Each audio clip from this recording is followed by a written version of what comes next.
The following presentation is a teaching by Avraham Emunah.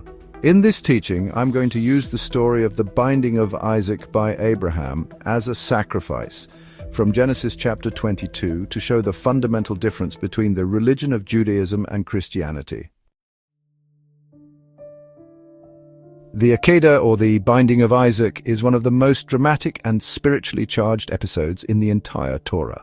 Found in Genesis chapter 22, it recounts the moment when God commands Abraham to bring his beloved son Isaac up as an offering. This narrative has been interpreted through many lenses, as a test of faith, a covenantal turning point, and even as a prophetic drama, revealing deeper truths about God's nature. It is this sacred event we will examine closely, not only to uncover its spiritual layers, but to contrast the very foundations of Judaism and Christianity. The passage begins. And it came to pass after these things that God Elohim tested Abraham and said to him, Abraham, and he said, Here I am. And he said, Take now your son, your only son Isaac, whom you love, and go to the land of Moriah and bring him up there as a burnt offering on one of the mountains of which I will tell you. Genesis 22, verses 1 and 2. After these things, the Torah tells us, Elohim tested Abraham. The use of the word Elohim for God here demands our attention. It is not Hashem, it's not the name of mercy, but the name Elohim, the divine name that signifies strict justice, law, judgment, testing, and the firm standard of measure for measure. At the outset of this most pivotal narrative, the text does not invoke the warmth of covenant or the tenderness of promise by using the sacred name Yod-Heh-Vav-Heh, Hashem. Instead, it opens with the face of divine severity, Elohim. And we are told that it is this side of the divine, the attribute of Gevurah, that tests Abraham. This moment, known as the Akedah, the binding of Isaac, has long been revered as a story of faith and obedience, but beneath the surface lies a profound and prophetic tension, one that reveals not only the spiritual dynamics within the soul and within God's attributes, but also the essential, irreconcilable distinction between two world religions, Judaism and Christianity. This analysis will trace that divergence, showing how the Akedah sets the stage for a spiritual confrontation between the theology of Israel and the theology that emerged from Esau, which is Christianity. It's the theology of the cross, of human sacrifice, and of judgment untempered by mercy. This is not merely a story of Abraham and Isaac, it is a blueprint for understanding why Judaism sanctifies life while Christianity exalts death. The Akedah becomes the interpretive key to everything that follows. So it is with this mask of justice that Abraham is confronted. Take your son, your only one whom you love, Yitzchak. Bring him up as an offering. No explanation, no comfort, only a stark command that defies not just logic, but covenant itself. After all, Isaac is not just a son, he is the very promise of the future, the very seed of the nation to come. And yet, here the justice of Elohim appears to demand the destruction of the promise in place of a test of faith. But as we read this, we cannot help but sense that something deeper is at play, because the God who speaks here does not align with the fullness of the Abrahamic covenant. Rather, he reveals only one side, called din, the side of trial, of concealment, of strictness. Abraham does not protest. He rises early. Perhaps he intuits that what is being asked of him is not the actual slaughter of his son, but the willingness to go into the dark, to walk with God even when God appears veiled in contradiction and harsh testing.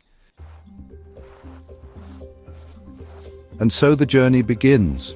3 days, a number always symbolic of transformation, and the two walk together, father and son, up the mountain that will come to define the faith of generations, the future site of the Holy Temple in Jerusalem.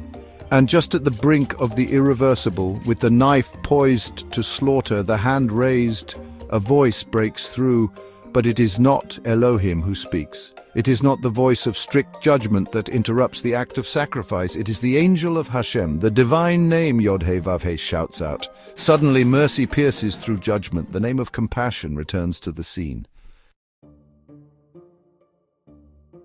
Do not send your hand against the boy. Do not do anything to him. The test is over. The true essence of God, not Elohim alone, but Elohim tempered by Hashem, is revealed. The God of Abraham is not the God of sacrifice, but the God of redemption. The God who tests may be the God of justice, but the God who provides the ram, the substitute, the alternative path, is the God of mercy, the God of Israel. Here we see not only a test of Abraham, but a revelation to the world of the divine balance. That Gevurah must be present, but it must never rule unchecked. That true godliness emerges only when judgment is sweetened by mercy, when the sword is sheathed by love. But what makes this moment even more potent is not just its immediate drama, but its prophetic resonance. For in this very story, beneath the surface of father and son, ram and altar, is a deeper message, one that stretches far beyond the hills of Moriah. A prophecy is unfolding here, a vision of two paths. One leads to Jacob, the other to Esau. One becomes Judaism, the other becomes Christianity. And the chasm between them is laid bare in this very moment. Because in the story of Abraham and Isaac, the son is spared, the blade is halted, the covenant lives, and in that mercy we see the DNA of Israel, a people who will be tested, bound, exiled, nearly destroyed, but never sacrificed, always redeemed, always preserved by the God who sees, the God who provides, the God who loves, by Hashem, the divine name. But in the theology of Esau, born later in the form of Rome, of Christendom, we find a different narrative. In that world, the son is not spared. The knife is not stopped. The son is violently slaughtered. In fact, the death of the son becomes central, exalted, even praised as being necessary. The cross becomes the symbol of faith. The very altar of sacrifice is recast not as a test, but as fulfillment of justice without mercy. And the God of that system is not one who halts the killing, but who requires and demands the death of the innocent son. In Christian theology, the death of Jesus is presented as the apex of divine justice. The sin of the world is too great, the judgment too severe. Someone must die without mercy. And so the beloved son is not spared, but slaughtered to death violently. The cross becomes the new mountain of human sacrifice and death of the innocent. The new Mount Moriah is the place of the skull, but without the intervention of Hashem. Without the angel to cry out, "Do not lay your hand upon the boy." In this vision, Gevurah rules alone, strict judgment with no mercy. But this is not the God of Abraham, this is not the faith of Isaac. In the true covenant, the ram appears. Hashem provides a substitute, not an innocent man, not a son, but an animal, a symbol. It is not blood that pleases God, but obedience, trust, surrender. The sacrifice was never meant to be carried out, only intended to reveal the limits of judgment and the supremacy of mercy.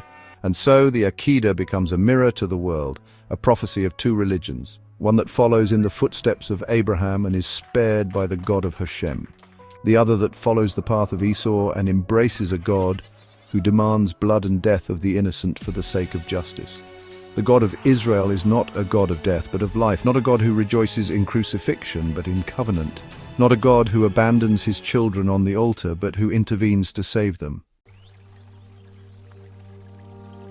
This is why the name given to the mountain is so important, Hashem Yireh. Hashem will see. Or as the text adds, on the mountain of Hashem it will be seen, not Elohim, not Gevurah, but Hashem. And what is seen on that mountain is not sacrifice, but the stopping of it, not judgment, but mercy.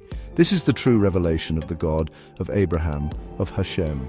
And so the Akedah, the story of the binding of Isaac, becomes the eternal warning to the nations that the way of Esau and his Christianity is not the way of the faith of Abraham, that the path of redemption is not through the blood of the innocent son, but through the mercy of the infinite Creator, that to offer up a son is not the fulfillment of God's will, it is the ultimate misunderstanding of it.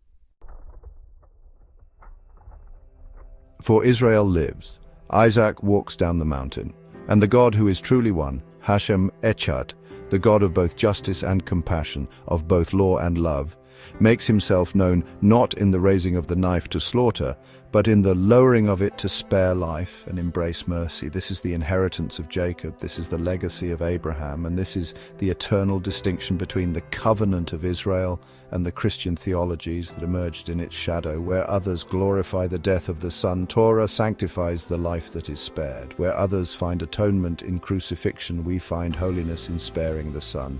And where others worship at the altar of human blood, we bow before the mountain of mercy and the kindness of Hashem. For the God of Abraham, the true God, is not the God who kills the son, but the God who spares him. Thank you for watching. This has been a presentation of Avraham Eminer. The views expressed here are mine alone and are not meant to be an authoritative representation of any one religious tradition.